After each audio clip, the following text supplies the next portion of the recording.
Right now, the day's biggest news stories from a Vegas perspective. This is the Vegas Take with Sharp and Shapiro.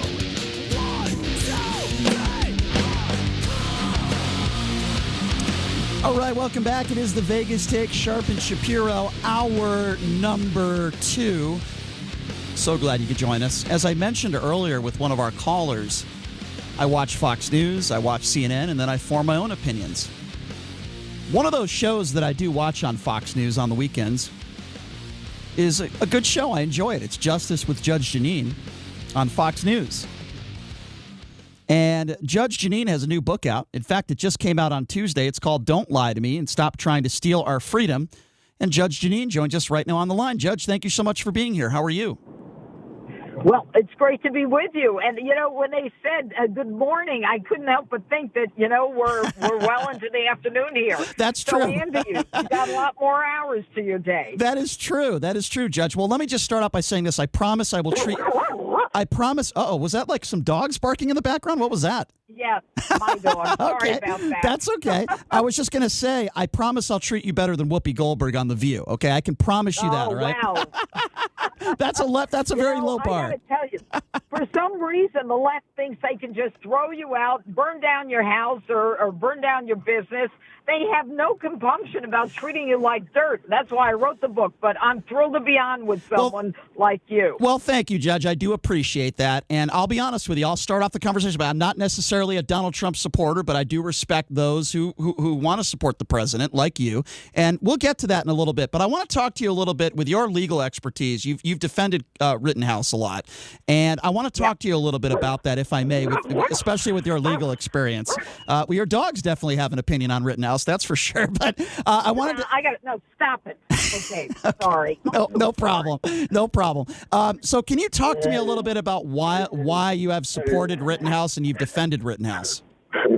Well, I didn't until I saw the actual video itself that Lynn Wood had put together. Lynn is the defamation attorney. Mm-hmm. And, do I think that Kyle Rittenhouse should have been out there, that, he should have been there with a gun? Absolutely not. He's 17 years old. He doesn't have the training. Yes. But I think that case in particular is an example of what America is up against when police are standing down. And you can actually see them standing down because there's all kinds of problems. I mean, the left and these anarchists are lighting up dumpsters and heading toward a gas station, and they're very upset that people with fire extinguishers are actually putting the fires out. And this young kid, he's running with a fire extinguisher to try to put the fires out, and he is being chased by this guy named Rosenbaum, who, has a history of sex offense against children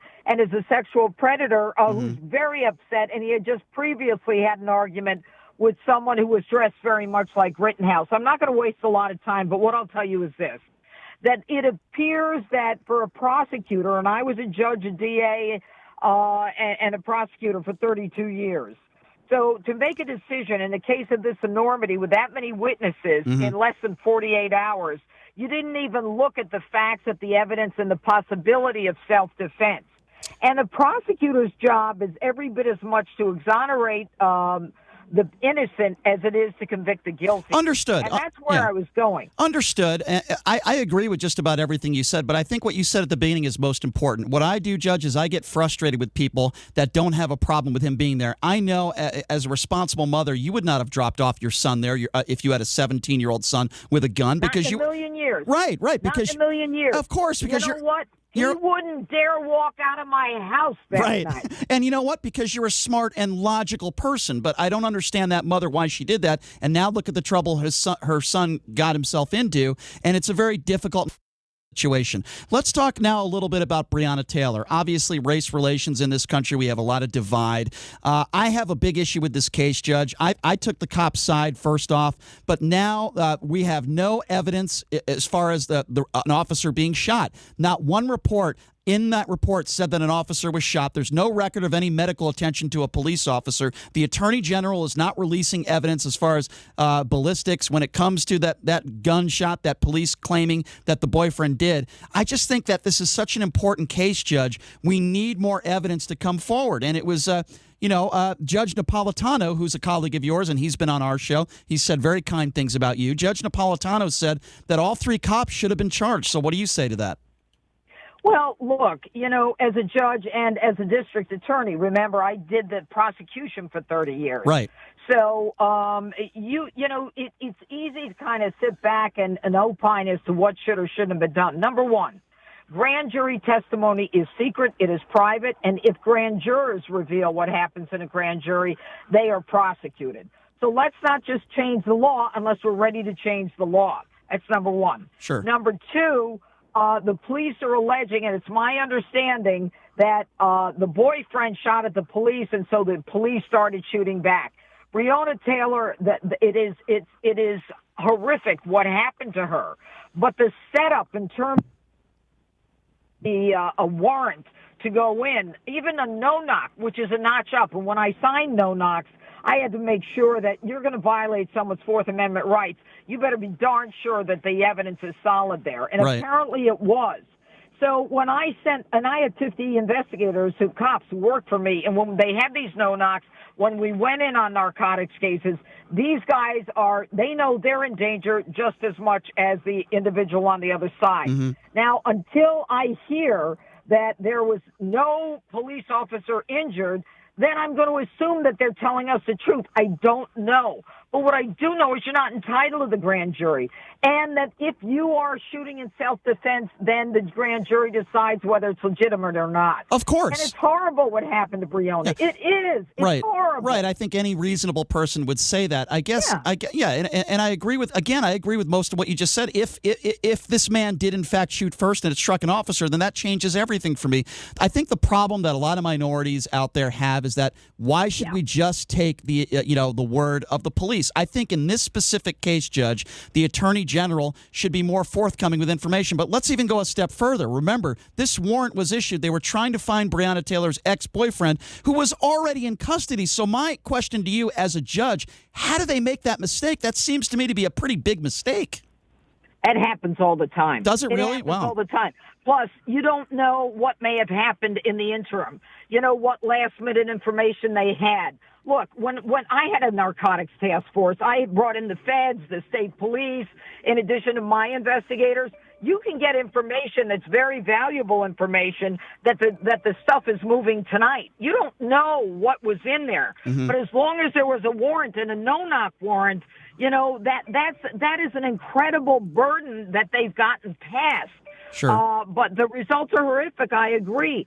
But you've got to have some faith in the system and not say, because of the people you think you like, that we're going to change the rules and change the law. No, it's the same.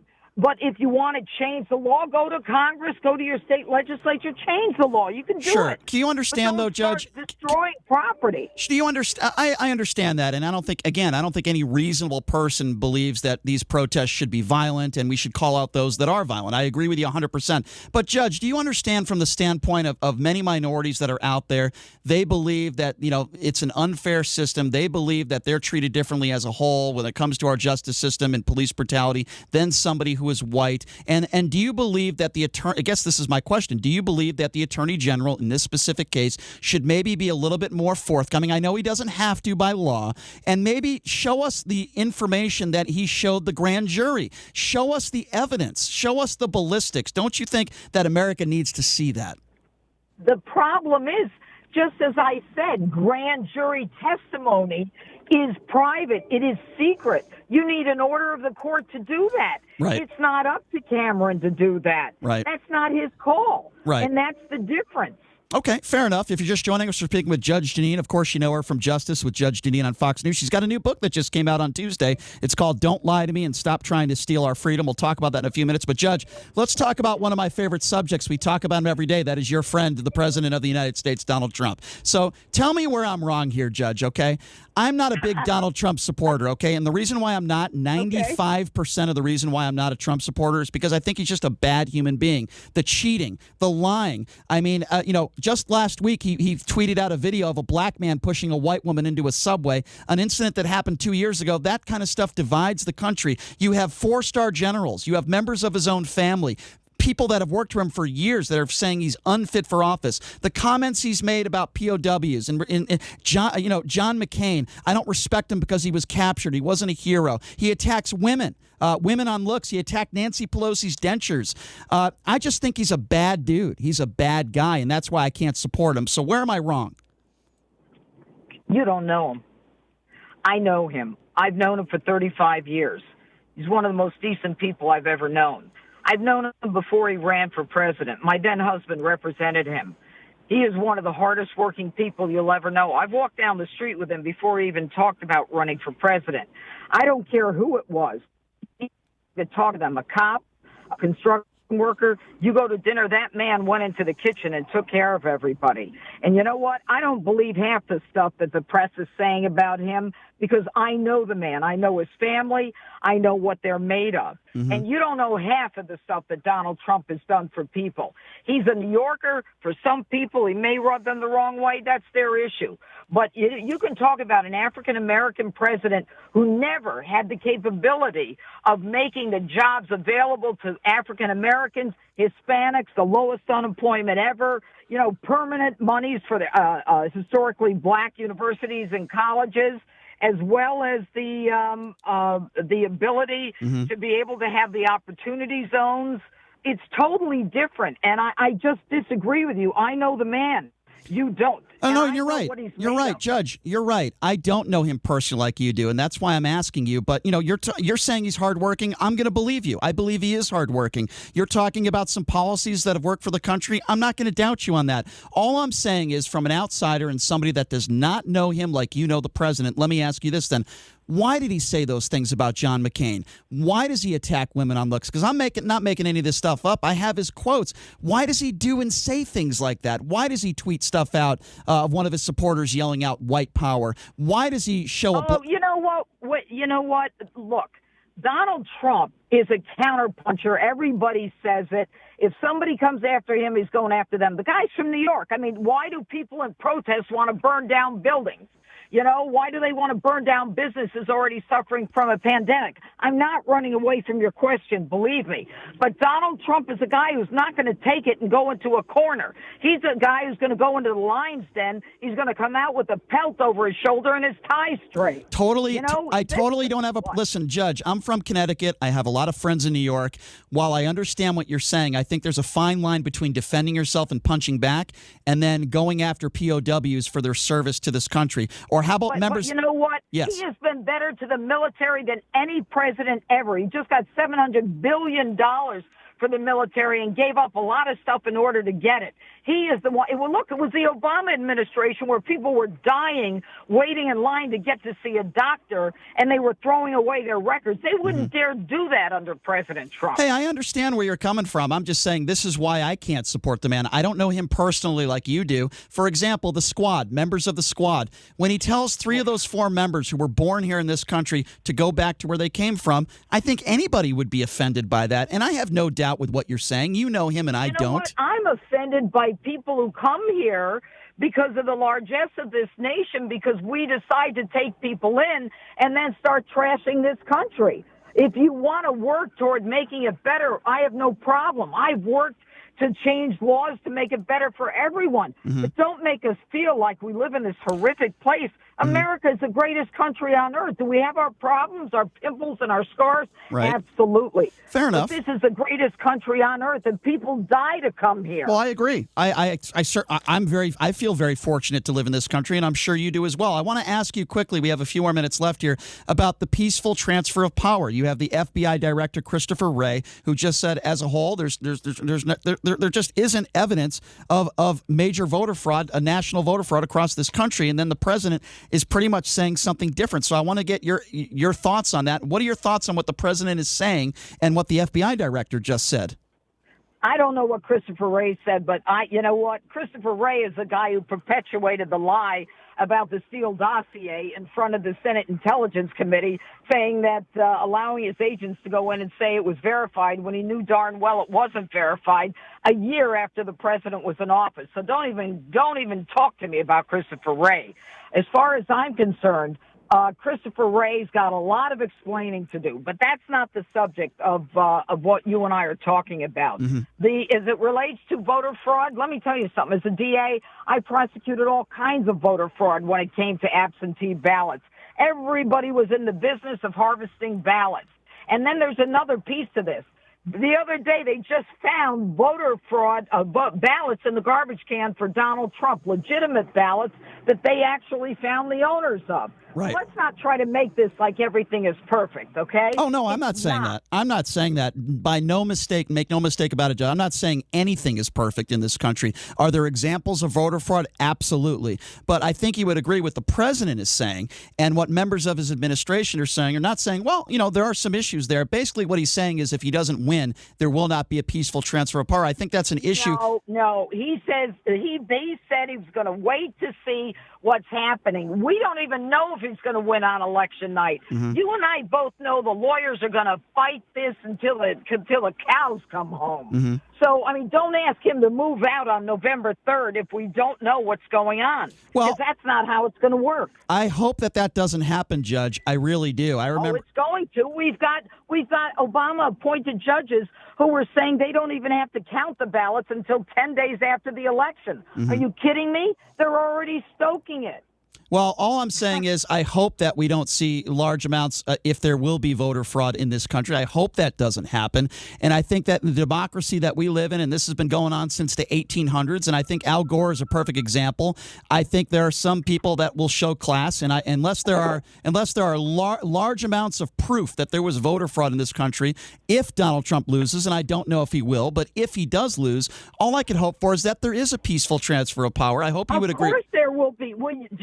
Do you think that Hillary Clinton was going to get involved in a peaceful transition of power if she won? The woman is still having a hissy fit over the fact that she lost, blaming everyone from women who listen to their husbands to Jim Comey. And she, everything they accuse the president of, they, three fingers point back at them when they point the finger. So, let's get it straight. This whole thing and all these protests are about trying to make sure that the left gets their way. And, we had Michael Brown and Ferguson, as well as Freddie Gray in Baltimore during the Obama years. Why was there no Black Lives Matter then? Well, that's when it started. Under Donald Trump. Well, that's when it started, the Black Lives Matter movement. By the way, really? I guess they just got matches this year. Well, anyway, it started after Michael Brown. And by the way, it was proven that Michael Brown is the one that started that confrontation. I will not defend Michael Brown. But with that being said, you have to agree, Judge. And maybe you won't. I don't know. But there are millions of people protesting throughout the country. I don't believe, and I think there's a small percentage of bad agitators and people that are burning things up and hurting people and hurting police, even shooting police. No reasonable person would defend that. But I personally believe, Judge, that the majority of those in the movement just want equality and they're decent people. Oh, no, I agree. You do? The movement is perfectly justified. Right. Absolutely. But, Judge, can I ask you? Can I ask you? Can I ask you? Let me finish Sure. I've been involved in protests. I believe in protesting. I think it makes a difference in this country. But don't you dare burn people's property. Agree. Intimidate them. Agree. And now the latest is, that they're going to go after you if you're eating in a restaurant. Well, that's and stupid. Harass you. Well, they're idiots. Destroy livelihoods. Yeah. Those people Okay, are idiots. what are you gonna ask me? Those people are complete idiots. We are in agreement. I guess, Judge, and I'm glad to hear you say that. I just get frustrated. You know, there might be dozens of people that are in charge of the Black Lives Matter organization that might be Marxists. They might be radicals. That very well might be true. All I'm simply saying is when I hear people, you know, put a disgrace or negative connotations on the entire movement, I think it's unfair to many of the people out there that are peaceful protesters. That's all I'm saying. Oh, no, I agree. I Okay. couldn't agree with you more. Good. No. What's happened is Black Lives Matter, the organization, which is a Marxist communist organization that doesn't believe in the nuclear family, Right. is taking over the movement. And that's not fair to the movement. Sure. I totally agree with you. Yeah, there. and it makes and these idiots, these protesters, those people that you're talking about that are in restaurants and telling people, you know, F your, they're swearing at people. They do an injustice to Breonna Taylor and those that actually want, you know, to be treated as equals. So I want to give you an opportunity. Yeah, go ahead. Go ahead, Judge. And to people like the officer who was killed and was streamed on Facebook, Right. bleeding out and dying. Yeah, that was horrible. I mean, Yep. anyway, I got to run because I want to give you a this is chance. supposed to be a 12 minute. I just want to give you a chance to plug your book, if that's okay, because I do appreciate your time, Judge. Yeah, no, I wanted to talk to you about it because I think that your questions are legitimate, and I think that what's happened in this country is terrible. I think that there's a lot of misunderstanding. I think that what happened to Breonna Taylor is horrible, but there are scenarios where there are situations where there are police encounters that are approved by judges, and if you got it, you're going to shoot back. And if you're in law enforcement, I know this. I'm not entitled to just expose grand jury minutes to defend myself. Those are private. Those are secret. So in any event, the book is called Don't Lie to Me. You can get a copy of it anywhere. And stop trying to steal our freedom. We want the ability to be able to work, take care of our families, and not be told that we have to stay in our basement and that we can't go to church, we can't go to work, and that we can't say what we want, because political correctness is going to be the death of this country. People aren't able to do or say things. I mean, people are triggered by your presence. You got fired from your job. Right. That's the kind of thing I talk about in the book. And the other two were New York Times bestsellers. Hopefully this one will be as well. Well, Judge, I look forward to reading it. And Judge, I really have enjoyed this conversation, and I appreciate you I really have. It's really been fun to talk to you, and I appreciate it. Thank you, Judge, for your time. All right, take care. Take care. Bye-bye. You too. All right, that is Judge Jeanine. I have to say, and I'm going to say it. I should have asked her for a retweet, by the way. I forgot to do that.